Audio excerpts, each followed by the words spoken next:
অভিষেক বন্দ্যোপাধ্যায়ের বিরুদ্ধে এবার নতুন অভিযোগ দায়ের হলো। রাজ্য মেডিকেল কাউন্সিলে অভিযোগ দায়ের করা হয়েছে। ডিজে মামলার পর বিদেশ যাত্রার জন্য হাইকোর্টে আবেদন করেছিলেন অভিষেক বন্দ্যোপাধ্যায়।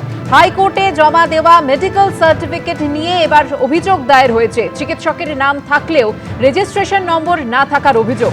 রাজ্য মেডিকেল কাউন্সিলকে তথ্য খতিয়ে দেখার আবেদন অভিযোগকারী।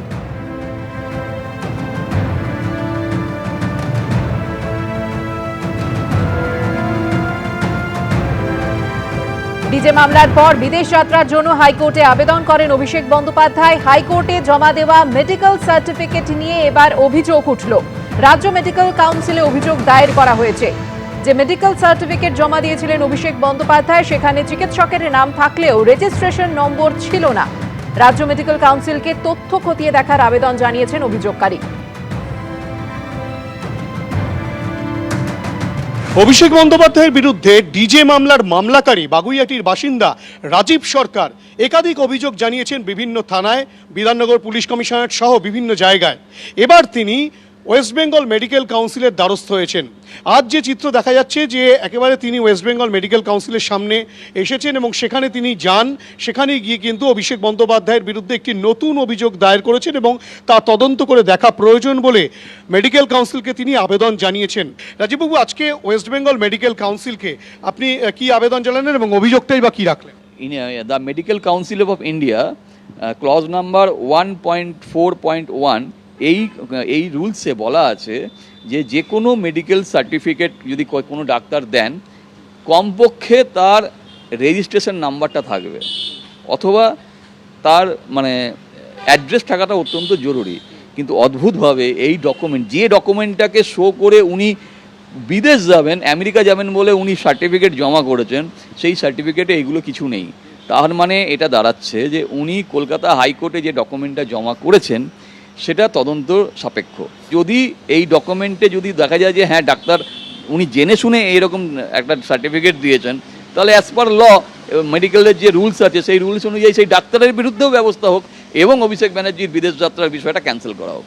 সুতরাং ইতিমধ্যেই অভিষেক বন্দ্যোপাধ্যায় কলকাতা হাইকোর্টের কাছে যে আবেদন জানিয়েছেন এবং সেই আবেদনপত্রের সঙ্গে তিনি যে তথ্য দিয়েছেন সেই তথ্যের মধ্যে রাজীব সরকারের যেটা স্পষ্টত অভিযোগ, যে ছবি দেখাতে বলবো ক্যামেরা পার্সন দীপ্তেন্দু চক্রবর্তীকে, এইখানে এই যে মেডিকেল সার্টিফিকেট তিনি যেটা সাবমিট করেছেন অভিষেক বন্দ্যোপাধ্যায়, যেটা রাজীব সরকার বলছেন, সেখানে যে ডাক্তারের নাম দেওয়া আছে সেখানে কিন্তু কোনো রকম তার রেজিস্ট্রেশন নাম্বার নেই এবং তার ঠিকানাও কিন্তু এখানে উল্লেখ করা হয়নি। এবং ওয়েস্ট বেঙ্গল মেডিকেল কাউন্সিলের কাছে এটাই তার আবেদন এবং তার যেটা অভিযোগ যে এক্ষেত্রে কিন্তু নিয়ম না মেনে, নিয়মকে বুড়ো আঙুল দেখিয়ে রীতিমতো এই আবেদন করা হয়েছে এবং সেই বিষয়টাই তদন্ত করে দেখার প্রয়োজন রয়েছে এবং সেই কারণেই তার এই আবেদন। সরকারি নিয়মকে বুড়ো আঙুল দেখিয়ে করোনাকালে টেস্টিং। এবার Abhishek Bandyopadhyay doctors on wheel নিয়ে থানায় অভিযোগ দায়ের। করোনাকালে ডক্টরস অন হুইল কর্মসূচিতে একদিনে 53,000 কোভিড টেস্ট হয়েছিল। বিষ্ণুপুর থানায় অভিষেক বন্দ্যোপাধ্যায় সহ 25 জনের বিরুদ্ধে অভিযোগ দায়ের করলেন বিজেপি নেতা Abhijit Das Bobby. Doctors on wheel কর্মসূচিতে টাকার উৎস নিয়েও তিনি প্রশ্ন তুলেছেন।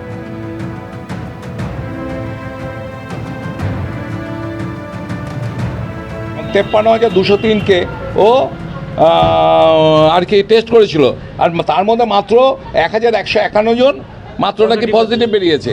এই টাকাগুলো কে দিয়েছে? একটা এমপি সাংসদ তার নিজের এরিয়াতে করছে, তার পার্সোনাল রেপুটেশন বাড়ানোর জন্য, তার টিআরপি বাড়ানোর জন্য সরকার কেন টাকা ব্যয় করবে? 25 জনের মধ্যে অভিষেক ব্যানার্জি তো আছেই, সুমিত রায়, অভিষেকের তো সুমিত এবং দুজনের দুটো হ্যাটস রয়েছেই, যেমন দিলীপ মণ্ডল, আপনার জাহাঙ্গীর, শামীম, গৌতম অধিকারী, মেহবুব গায়েন, নবকুমার বেদাল, আসাদুল গাজী, পার্থ কয়াল, বিপ্লব মণ্ডল, বাবান গাজী, গোপাল সাহা, বাপন প্রামাণিক, অভিজিৎ কান্ডু, মোহাম্মদ মনসুর যে মগরু, আপনার লুৎফর হোসেন যে কাউন্সিলর, আব্দুল খালেক মোল্লা যে এমএলএ মেটিয়া বুরুজের। সরকারি নিয়মকে বুড়ো আঙুল দেখিয়ে করোনা কালে টেস্টিং হচ্ছিল। আপনাদের মনে থাকবে যখন করোনার সময় একেবারে অভিষেক বন্দ্যোপাধ্যায় ডায়মন্ড হারবারে ডক্টরস অন হুইল শুরু করেছিলেন, জানিয়ে এবার থানায় অভিযোগ দায়ের করলেন অভিজিৎ দাস ববি। করোনা কালে এই ডক্টরস অন হুইল কর্মসূচিতে একদিনে 53,000 কোভিড টেস্ট হয়েছিল। অভিষেক বন্দ্যোপাধ্যায় কি দাবি করেছিলেন তার এই প্রজেক্ট নিয়ে দেখুন। প্রত্যেকটা পঞ্চায়েতে, প্রত্যেকটা ওয়ার্ডে একটা আলাদা করে কন্ট্রোল রুম হবে, প্রত্যেকটা গ্রাম পঞ্চায়েতে একটা আলাদা করে কন্ট্রোল রুম হবে এবং ডক্টর অন হুইলস বলে একটা বাহনও আমরা শুরু করব আগামী 5-7 দিনের মধ্যে, যেখানে case load high, positivity rate high, সেখানে যাবে। পোস্টার বিতর্কে শ্রীলেখা মিত্র, জেলায় জেলায় থানায় অভিযোগ দায়ের হয়েছে। প্রধানমন্ত্রীর কুরুচিকর ছবি ব্যবহারের অভিযোগে গ্রেফতারের দাবি। ঠাকুরপুকুর থানায় অভিযোগ দায়ের বিজেপির গোরক্ষক সেনাকর্মী। পুরুলিয়া সদর থানাতেও শ্রীলেখা মিত্রের বিরুদ্ধে অভিযোগ দায়ের করেছে বিজেপি। বিজেপি যুব মোর্চার তরফে অভিযোগ দায়ের মালদার বামনগোলাতেও। মালদার ইংরেজবাজার থানাতেও অভিযোগ বিজেপি মহিলা মোর্চার। মেদিনীপুর কোতোয়ালি থানাতেও অভিযোগ দায়ের এক মহিলার। হুগলির গোঘাট থানাতে অভিযোগ দায়ের বিজেপি নেতৃত্বে।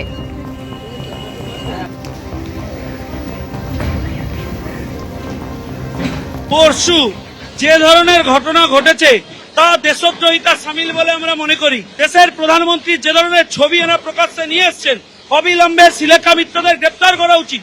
চশমা ছাড়া গেছিলাম সানগ্লাস পরে, মোদিজির এরকম একটা ছবি, ওটা দেখে মজা লেগেছে। ওই কতগুলো ছেলে যাচ্ছিল, তারা প্রতিবাদে তারা পোস্টার দিয়ে করেছে, ছবি তুলতে এসেছিল, পোস্টারটা হাতে নিয়ে ছবি তুলেছে। আর দেখিও নি পোস্টারটাকে ঘুরিয়ে, সময় ছিল না, কারণ পুলিশের লাঠিচার্জ হচ্ছিল। তারপরে শুনছি আমার নামে অনেক কিছু হচ্ছে। এদিকে আন্দোলনকারীদের ওপরে লাঠি চালানো হয়েছিল, ছড়রা গুড়ি চালানো হয়েছিল। কংগ্রেস কিন্তু একেবারে শুরু থেকে এই অভিযোগ করেছে, আপনারা জানেন। বিক্ষোভ চলছে বলেই লাঠি চালানো যায় না, তার একটা স্ট্যান্ডার্ড অপারেশন প্রসিডিওর থাকা উচিত। পর্যবেক্ষণ সুপ্রিম কোর্টের। সুপ্রিম কোর্টে মামলার শুনানি আজকে রয়েছে। সংবিধান শান্তিপূর্ণ এবং আইনসম্মত প্রতিবাদের অধিকার দিয়েছে। বিক্ষোভ হচ্ছে বলেই পুলিশ বল প্রয়োগ করবে, এর কোনো যৌক্তিকতা নেই। বিক্ষোভ দেখানো হচ্ছে বলেই পুলিশ লাঠিচার্জ করতে পারে না। অতিরিক্ত পুলিশি অ্যাকশনের যে কোনো অভিযোগ নিরপেক্ষভাবে যাচাই করতে হবে। বিক্ষোভের ক্ষেত্রে পুলিশের পদক্ষেপ কি হবে, অভিন্ন গাইডলাইন প্রয়োজন বলে গতকাল পর্যবেক্ষণ দেয় সর্বোচ্চ আদালত।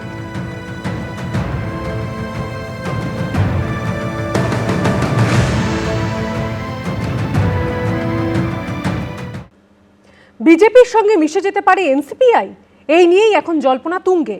আর এই আবহেই সোমবার রাতে নবান্নে শুভেন্দু অধিকারীর সঙ্গে বৈঠক করলেন এনসিপিআই এর লোকসভা দলনেতা সুদীপ বন্দ্যোপাধ্যায়। আজ এনসিপিআইকে আমন্ত্রণ জানানো হয়েছে এনডিএর বৈঠকে।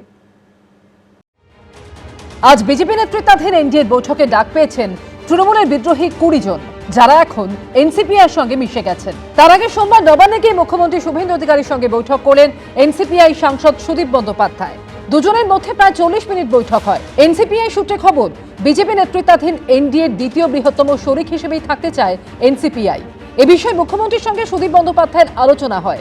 আজ এনডিএর বৈঠকে উপস্থিত থাকবে এনসিপিআই। এনডিএর শরিক হিসেবে এনসিপিআইর সঙ্গে কিভাবে আরো ভালো করে সমন্বয় সাধন করা যায় তা নিয়ে শুভেন্দু অধিকারী ও সুদীপ বন্দ্যোপাধ্যায়ের বৈঠকে আলোচনা হয়। কোনো গুরুত্বই নেই, না মুখ্যমন্ত্রীর গুরুত্ব আছে, না মুখ্যমন্ত্রী তো এখানে ওখানে দৌড়ে বেড়াচ্ছে আর সাম্প্রদায়িক কথাবার্তা বলছে। ও মিটিং করে কি করবে বাংলার? প্রথমে তৃণমূলে বিদ্রোহ ঘোষণা, তারপর এনসিপিআইতে মিশে যাওয়া এবং এনডিএকে সমর্থনের ঘোষণা। আপাতত এই অবধি এগিয়েছেন লোকসভায় তৃণমূলের বিদ্রোহী সাংসদরা। তবে এনসিপিআইয়ের আবেদনের ভিত্তিতে এখনো তাদের পৃথক ব্লক আখ্যা দেওয়া হয়নি। কেবলমাত্র লোকসভায় অভিষেক বন্দ্যোপাধ্যায়ের জন্য আগে যে আসন বরাদ্দ ছিল তা এখন বরাদ্দ করা হয়েছে এনসিপিআই লোকসভার দলনেতা সুদীপ বন্দ্যোপাধ্যায়ের জন্য। প্রথম সারি থেকে দ্বিতীয় সারিতে পাঠিয়ে দেওয়া হয়েছে অভিষেক বন্দ্যোপাধ্যায়কে। কে এনসিপিআই? তো 20 জন সাংসদ বিশ্বাসঘাতক। তৃণমূল মমতাদিকে তার ছবি ব্যবহার করে দল থেকে তারা জিতে দিল্লি গেলেন। তো এরা তো সব বিজেপির দালালি করছে। এদের নির্বাচনী কেন্দ্রে যেতে পারছে না, এরা নির্বাচনী কেন্দ্রে ঘুরতে পারছে না, মানুষের সঙ্গে বিশ্বাসঘাতকতা করেছে। বিজেপি বিরোধী ভোট পেয়ে ওখানে গিয়ে বিজেপির কোলে বসে দোল খাচ্ছে। এনডিএর মিটিংয়েও তারা এনডিএর শরিক দল হিসেবে যোগদান করবেন বলে শুনেছি। এখনো পর্যন্ত বিজেপির সঙ্গে এনসিপিআই এর মার্জারের কোনো খবর আমাদের পার্টির কাছে আসেনি। আর আমরা জ্যোতিষী নই, কালকে কি হবে কালকে বোঝা যাবে। প্রশাসনিক স্তরে কথা বলার জন্য ওনারা সব মিটিং করছেন মুখ্যমন্ত্রীর সঙ্গে। এনডিএর শরিক দল হিসেবে এনডিএর মিটিং এ যাবেন বলেই আমাদের কাছে বার্তা আছে। আগামী দিনে বিজেপির সঙ্গে তৃণমূলের বিদ্রোহী সাংসদদের সম্পর্ক কোন পথে এগোয় সেদিকেই নজর থাকবে রাজনৈতিক মহলের। বিজেন্দ্র সিংহ, আশাবুল হোসেন ও কৃষ্ণেন্দু অধিকারীর রিপোর্ট, এবিপি আনন্দ। উত্তরবঙ্গ সফরে গিয়ে পরিযায়ী শ্রমিকদের ঘরে ফেরার ডাক দিলেন মুখ্যমন্ত্রী। উত্তরবঙ্গে তার শিল্পভাবনা নিয়ে এদের শুভেন্দু অধিকারী বলেন, আমুলকে আমরা দুটো জায়গা দিচ্ছি, দক্ষিণবঙ্গে 15 একর, উত্তরবঙ্গে 15 একর। উত্তরবঙ্গে জায়গা চিহ্নিত করে ফেলেছে শিল্প দফতর। সিকিমের নামচিতে টানেল বিপর্যয়ে মৃত এরাজ্যের 11 জন পরিবারকে আর্থিক সাহায্য এবং চাকরি দেন মুখ্যমন্ত্রী। পরিযায়ী শ্রমিকরা ফিরতে শুরু করুন। রাজ্যের সরকার বদলেছে, এবার কি কাজের খোঁজে ভিন রাজ্যে যাওয়া পশ্চিমবঙ্গের পরিযায়ী শ্রমিকদের দিনও বদলাবে? সোমবার উত্তরবঙ্গ সফরে গিয়ে পরিযায়ী শ্রমিকদের ঘরে ফেরার ডাক দিলেন মুখ্যমন্ত্রী শুভেন্দু অধিকারী। বাংলায় তো কাজ নেই, এখন আমরা এসেছি ধীরে ধীরে কাজ দেব এবং ফিরবে সবাই। আমরা কারখানা বা অন্যান্য এমএসএমই ফুড প্রসেসিং এগুলো তো আমরা দেব, সরকারি কর্মসংস্থানও শুরু হবে। আপনারা সবাই জব কার্ড করে ফেলুন। পুরনো জব কার্ড মানেই তারাই পাবেন, নতুন পাবেন তা নয়। আমরা শিথিল করে দিয়েছি আইন, 125 দিন আমরা কাজ দেব, গ্যারেন্টেড। বিজেপি শাসিত রাজ্যগুলোর বহু মানুষ তো কর্মসংস্থানের জন্য পশ্চিমবঙ্গে রয়েছেন। তাহলে এখনকার মুখ্যমন্ত্রী তো তাদের বলুন যে বিজেপি শাসিত রাজ্য থেকে বাংলায় আছেন কেন, ফেরত নিন তাদের। সেই শূন্য জায়গাগুলোতে তো বাংলার ছেলেমেয়েরাই সুযোগ পেতে পারে, তা বিজেপিকে ছেড়ে এখানে আছেন কেন? এদিন উত্তরবঙ্গে তার শিল্প ভাবনার কথাও ভাগ করে নেন মুখ্যমন্ত্রী। দুপুরে উত্তরকন্যায় অর্থমন্ত্রীর উপস্থিতিতে পর্যালোচনা বৈঠক করেন তিনি। উত্তরবঙ্গে অনেকগুলো ইন্ডাস্ট্রির পরিকল্পনা আমরা নিয়েছি। তুলাইপঞ্জি চালের উপরেও আমরা অনেকগুলো ব্যবস্থা নিয়েছি এবং আপনারা জানেন মাননীয় অমিত শাহজি তিনি এসেছিলেন। আমুলকে আমরা দুটো জায়গা দিচ্ছি, দক্ষিণবঙ্গে 15 একর এবং উত্তরবঙ্গে 15 একর। তারা আইসক্রিম ফ্যাক্টরি করছে, উত্তরবঙ্গে জায়গা চিহ্নিত করে ফেলেছে শিল্প দপ্তর। বাগডোগরা এয়ারপোর্ট থেকে বেরিয়ে হেলিকপ্টারে জলপাইগুড়ি স্পোর্টস কমপ্লেক্সের মাঠে নামেন শুভেন্দু অধিকারী। সেখান থেকে চলে যান জলপাইগুড়ি জেলা শাসকের দপ্তরে। দেখা করেন সিকিমের নামচিতে টানেল বিপর্যয়ে মৃত 11 জন এই রাজ্যের বাসিন্দার পরিবারের সঙ্গে। আমরা রাজ্য সরকারের পক্ষ থেকে আমার সিএম রিলিফ ফান্ড থেকে 5 লাখ টাকা দিয়েছি, পিএম কেয়ার থেকেও 2 লাখ টাকা করে দিয়েছেন, সব মিলিয়ে 21 লাখ। আমরা পশ্চিমবঙ্গের নাগরিকদের মধ্যে 7 জনকে হোমগার্ডে চাকরি দিলাম, আর 4 জনের হোমগার্ডে ক্রাইটেরিয়া ফিট করছিল না, সেই জন্য তাদেরকে সিভিক ভলেন্টিয়ার্সে কাজ দেওয়া হলো। উত্তরবঙ্গ সফরে গিয়ে জলপেশের মন্দিরে গিয়ে পুজো দেন শুভেন্দু অধিকারী। শিলিগুড়ি বর্ধমান রোডে নতুন উড়ালপুরের উদ্বোধন করেন মুখ্যমন্ত্রী।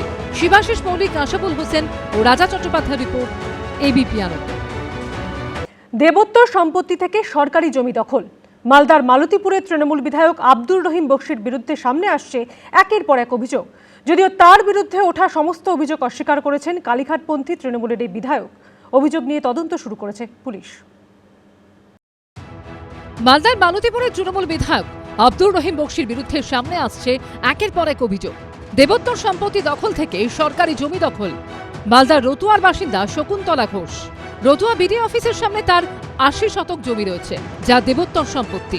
অভিযোগ, 2015 সালে এর মধ্যে 60 শতক জমি দখল হয়ে যায়। দেবোত্তর জমি দখলের অভিযোগ ওঠে তৃণমূল বিধায়ক আব্দুর রহিম বক্সি সহ 8 জনের বিরুদ্ধে। আগেও রতুয়া থানায় অভিযোগ দায়ের করা হয়েছে, কিন্তু অভিযোগ তাতে আমল দেয়নি পুলিশ। 15 সাল থেকে একে একে জায়গাগুলো দখল করে নিয়েছে। দখল করে বিভিন্ন রকমের প্রাণনাশের হুমকি দিয়ে বিভিন্ন রকম অবৈধ কাগজ করেছে, আমাদেরকে দেখিয়ে করিয়েছে। এবার আমরা আমাদের এই সরকারের উপরে ভরসা আছে, আমরা আমাদের দেবোত্তর সম্পত্তি পুনরায় ফেরত পাবো। প্রশাসন যথারীতি কাজ করছে। আমরা দাবি করব যে আমাদের এই দেবোত্তর সম্পত্তিটা পুনরুদ্ধার হোক, এটাই দাবি করব। রাজ্যে নতুন সরকার ক্ষমতায় আসার পর নতুন করে অভিযোগ দায়ের করেছেন রতুয়ার এই বাসিন্দা। এদিকে এই রতুয়াতেই ফের সরকারি জমি দখলের অভিযোগ উঠেছে তৃণমূল বিধায়ক আব্দুর রহিম বক্সির বিরুদ্ধে। আরএসপি জেলা সম্পাদক সর্বানন্দ পান্ডের অভিযোগ, সেচ দপ্তরের জায়গায় এনজিও এবং স্কুল তৈরি করেছেন আব্দুর রহিম বক্সি। এখানে এই সেচ দপ্তরের সরকারি জমি যারা দখল করেছে তাদের বিরুদ্ধে, যারা জালিয়াতি করে দখল করেছে তাদের বিরুদ্ধে আইনানুগ ব্যবস্থা নেওয়া হোক। রহিম বক্সির বউ আয়েশা বিবি, তার 2 ছেলে রেজাউল করিম, সামিউল করিম, 4 জনের নামে দলিল হয়েছে। যত বড় মোস্তানি হোক না কেন, সরকারি সম্পত্তি যদি কেউ একর করে থাকে, দখল করে থাকে, সেটা সরকারিভাবে সরকারি কাজ করবে। মালদাতে যত সরকারি জমি সে কেউ যদি দখল করে থাকে, সেই জমিটাও কিন্তু আমরা ফিরিয়ে নেওয়ার জন্য চেষ্টা করব। যদিও তার বিরুদ্ধে ওঠা সমস্ত অভিযোগ অস্বীকার করেছেন কালীঘাটপন্থী তৃণমূল বিধায়ক আব্দুর রহিম বক্সি। সর্বানন্দ পান্ডে মহাশয় যে অভিযোগটা করেছেন সেটা সম্পূর্ণ ভিত্তিহীন। ওনার জানা উচিত যে এই সম্পত্তি আমার কাছে নেই, সে সম্পত্তি আমি লিজে গভর্নমেন্ট থেকে নিয়েছিলাম 2010-11 সালের দিকে, তার টাকাও দিয়েছিলাম। পরে এখন জমির যে মালিক, সে মালিক বলে যে সম্পত্তি আমার আছে, আমার কাছে রেকর্ড আছে, সেই মোতাবেক আমি সেই জমিটা 2011 সালেই গভর্নমেন্টকে আমি একটা চিঠি করি যে আপনি আমাকে লিজ দিয়েছেন, জমিটা আপনার কিনা আপনি আমাকে বলেন। গভর্নমেন্ট আমাকে কোনো উত্তর দেয়নি, সে কারণে তারপরে জমির মালিককে জমিটা আমি ছেড়ে দিয়েছি। অভিযোগ নিয়ে তদন্ত শুরু করেছে পুলিশ। ওনার বিরুদ্ধে যে কমপ্লেন এসেছে কি সরকারি জমিনটা দুরুপয়োগ করে বা নিজের কাগজ জালিয়াতি করে নিজের নামে করে দিয়েছেন, কিছু জায়গায় স্কুল বানাচ্ছেন বা কিছু কবজা করে রেখেছেন, এইরকম এলিগেশন এসেছে। এটা আমাদেরকে ব্যাপকভাবে খতিয়ে দেখতে হবে, বিভিন্ন ডিপার্টমেন্ট থেকে আমাদেরকে ডকুমেন্টস কালেক্ট করার দরকার আছে। আমরা প্রপার ইনভেস্টিগেশন করবো, তারপরে যাবে। আমার মনে হয় যে অভিযোগ যিনি করেছেন তাকে পুলিশের মানে যারাই করছেন অভিযোগ, ফিজিক্যাল প্রোটেকশনটা থাকা উচিত। কারণ আফটার অল আপনি জানেন যে মালদাতে এই ধরনের ঘটনার ক্ষেত্রে যেটা হয় নর্মালি, সেটা হচ্ছে যে জোর করে চাপ দিয়ে অভিযোগ, ল্যান্ড গ্র্যাবিং তো খুব একটা সিরিয়াস অভিযোগ, তো 0 টলারেন্স থাকাই উচিত।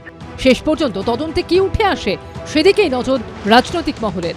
সোমক লাহিড়ী রিপোর্ট, এবিপি আনন্দ, মালদা। এবার আরও এক বেসরকারি ব্লাড ব্যাংকের বিরুদ্ধে রক্ত নিয়ে বেআইনি ব্যবসার অভিযোগ উঠল। স্বাস্থ্য ভবনের কাঠগোড়ায় সিআইটি রোডের লাইফ কেয়ার ব্লাড ব্যাংক, সব ডেটা নিয়ম মাফিক পাঠানো হয়েছে, সাফাই দিয়েছে ব্লাড ব্যাংক কর্তৃপক্ষ। এক ফোঁটা রক্তের দাম আসলে কতটা তা হাড়ে হাড়ে টের পায় মুমূর্ষু রোগী ও তার পরিবার। সেই রক্ত নিয়ে কি চলছে মোটা টাকার কারবার? দান করা রক্ত নিয়ে কোটি কোটি টাকার ব্যবসা চালাচ্ছে বেসরকারি ব্লাড ব্যাংক। পদ্মপুকুরের হেলথ পয়েন্ট, যোধপুর পার্কের অশোক ব্লাড ব্যাংকের পর এবার অভিযোগের তালিকায় জুড়ল সিআইটি রোডের লাইফ কেয়ার ব্লাড ব্যাংকের নাম। অভিযোগ, গত 6 মাসের মধ্যে অন্তত 3,500 ইউনিট লোহিত রক্তকণিকা অর্থাৎ প্যাকড রেড ব্লাড সেলস বিক্রি করা হয়েছে বিহার, উত্তরপ্রদেশ, ঝাড়খণ্ডের মতো ভিন রাজ্যের বিভিন্ন ব্লাড ব্যাংকে, অথচ দেওয়া হয়নি সেই টাকার হিসেব। স্বাস্থ্য ভবন সূত্রে খবর, এ বিষয়ে জানতে চেয়ে 3বার ডেকে পাঠানো হয় লাইফ কেয়ার ব্লাড ব্যাংক কর্তৃপক্ষকে। প্রথমবার ইমেলে জবাব দিলেও পরে 2বার এ নিয়ে ওই বেসরকারি ব্লাড ব্যাংক কোনো উচ্চবাচ্য করেনি বলে স্বাস্থ্য ভবন সূত্রে দাবি। আরও একটি কলকাতার নামী বেসরকারি ব্লাড ব্যাংকের বিরুদ্ধে স্বাস্থ্য ভবনের অনুমতি ছাড়া ভিন রাজ্যে রক্ত বিক্রির অভিযোগ উঠল। যে নথি জমা দিয়েছেন সে নথিতে লোহিত রক্তকণিকা বা পিআরবিসি বিক্রির বিষয়ে তথ্য পাওয়া গেলেও কত প্লাজমা তারা বিক্রি করেছেন এবং কত টাকায় এই লোহিত রক্তকণিকা বা পিআরবিসি বিক্রি করা হয়েছে এ বিষয়ে কোনো তথ্য ব্লাড ব্যাংক কর্তৃপক্ষ তারা দেননি। তবে এই অভিযোগ মানতে নারাজ লাইফ কেয়ার ব্লাড ব্যাংক। কর্তৃপক্ষের দাবি, একটা ব্লাড ব্যাংক যখন চালু হয় তখন তাকে 5 বছরের লাইসেন্স দেওয়া হয়। সেন্ট্রাল ড্রাগ কন্ট্রোলের পাশাপাশি ছাড়পত্র দেয় রাজ্য ড্রাগ কন্ট্রোলও, যার ভিত্তিতে স্বাস্থ্য ভবন এনওসি অর্থাৎ নো অবজেকশন সার্টিফিকেট দেয়। লাইফ কেয়ার ব্লাড ব্যাংকের দাবি, ওই এনওসির মানে হচ্ছে bulk blood transfer, counter sale সহ যাবতীয় সব কার্যকলাপ চালানো যাবে। যদিও স্বাস্থ্য দফতরের দাবি, রক্তের বাল্ক ট্রান্সফার বা একসঙ্গে বিপুল পরিমাণ রক্ত সরবরাহের ক্ষেত্রে কেন্দ্রীয় স্বাস্থ্য মন্ত্রকের সুনির্দিষ্ট গাইডলাইন রয়েছে। সেই নিয়ম অনুযায়ী এক রাজ্য থেকে অন্য রাজ্যে রক্তের উপাদান বাল্ক ট্রান্সফার করতে হলে নিয়ামক সংস্থা এসবিটিসি এবং এনবিটিসির অনুমতি নিতে হবে। এক্ষেত্রে যা মানা হয়নি বলে দাবি করেছে স্বাস্থ্য ভবন। তদন্ত শুরু হয়েছে, এখন সেই তদন্তের মধ্যে যদি স্বাস্থ্য ভবনের তরফে কোনো রকম সহযোগিতা না পাওয়া যায় বা ব্লাড ব্যাংক কর্তৃপক্ষের তরফ থেকে, তাহলে পরবর্তীতে তারা শাস্তিমূলক পদক্ষেপের রাস্তায় হাঁটবেন। রক্তের বন্টন, বাল্ক ট্রান্সফার এবং আর্থিক লেনদেন সবই এখন স্বাস্থ্য দপ্তরের তদন্তের আওতায়। সন্দীপ সরকারের রিপোর্ট, এবিপি আনন্দ, কলকাতা। এবিপি আনন্দ, এগিয়ে থাকে, এগিয়ে রাখে।